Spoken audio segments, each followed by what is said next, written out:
2024 IPL தொடரில் பந்துவீச்சாளர்களுக்கு அநீதி நடப்பதாக பதறிப்போய் ஒரு பதிவை வெளியிட்டு இருந்தார் இந்திய அணியின் மூத்த பந்துவீச்சாளரான ரவிச்சந்திரன் அஸ்வின். அவர் ராஜஸ்தான் ராயல்ஸ் அணியில் இடம்பெற்று இருக்கும் நிலையில் 2024 ஐபிஎல் தொடரில் பேட்ஸ்மேன்களுக்கு சாதகமாகவே போட்டி வடிவமைக்கப்பட்டு இருப்பதாக குற்றம் சுமத்தியிருந்தார். இந்த ஆண்டு ஐபிஎல் தொடரில் இதுவரை 26 போட்டிகளில் 200 ரன்களுக்கும் அதிகமான ஸ்கோர் எடுக்கப்பட்டு இருக்கிறது. அதிலும் Kolkata night Riders Punjab Kings இடையிலான போட்டியில் ஐபிஎல் வரலாற்றில் மிகப்பெரிய ஸ்கோரை சேசின் செய்து பஞ்சாப் அணி வரலாறு படைத்தது. அந்த போட்டியில் கொல்கத்தா நைட் ரைடர்ஸ் அணி 261 ரன்கள் குவித்த நிலையில் அந்த ஸ்கோரை சேசின் செய்து வென்றது பஞ்சாப் கிங்ஸ்.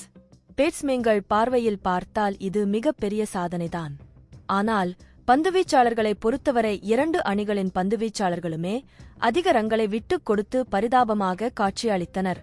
இந்த நிலையில் அந்த போட்டியின் முடிவில் அஸ்வின் ட்விட்டர் பக்கத்தில் ஆபத்து, பந்துவீச்சாளர்களை யாராவது காப்பாற்றுங்கள் என குறிப்பிட்டு ஒரு பதிவை வெளியிட்டு இருந்தார். அந்த பதிவு கிரிக்கெட் வட்டாரத்தில் பெரும் பரபரப்பை ஏற்படுத்தியது.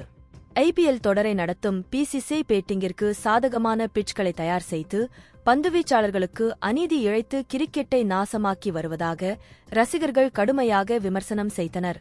இந்த நிலையில் இதற்கு முன்னாள் வீரரும் முன்னாள் இந்திய அணி பயிற்சியாளரும் ஐபிஎல் தொடரில் வர்ணனையாளராக செயல்பட்டு வருபவருமான ரவி சாஸ்திரி பதிவு ஒன்றை வெளியிட்டு இருக்கிறார்.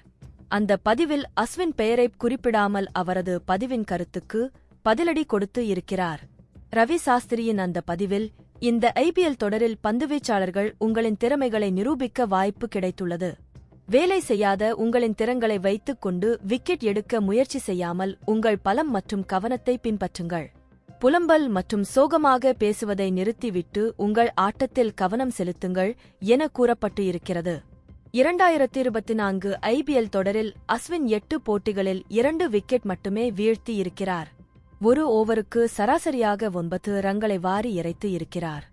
அதனால் ரவி சாஸ்திரி அஸ்வினை தான் புலம்பாமல் போட்டியில் கவனம் செலுத்துமாறு கூறியிருப்பதாக தெரிகிறது. கிரிக்கெட் செய்திகளை உடனுக்குடன் அறிந்து கொள்ள நியூஸ் கிரிக் சேனலை சப்ஸ்கிரைப் செய்து பாருங்கள். நன்றி, வணக்கம்.